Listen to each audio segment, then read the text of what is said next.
Hi, Chris here with Tune a Day for Flute Original Series. We're on to lesson 10 and this is the note G5. It's the one sitting right on top of the 5 lines and 4 spaces.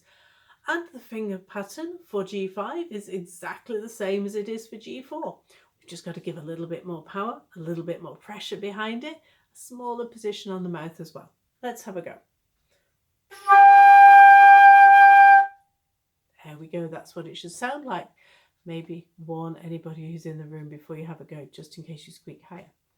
Okay, number 1, we have the half note, followed by the half note rest. We're going to do 4 bars.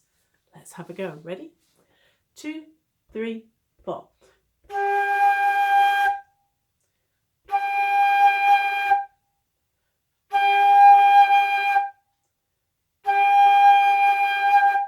Good. It's a lovely sound, this one.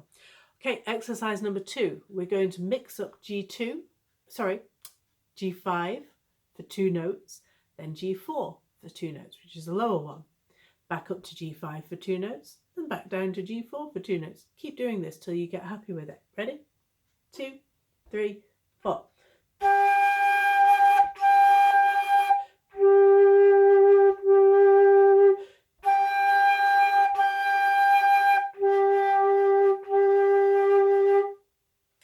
I hope that one went well for you.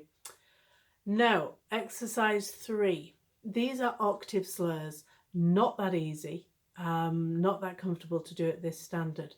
Personally, I wouldn't bother. I'd come back to them later. I find that most pupils get discouraged with this exercise. If you want to have a go, fine, go ahead.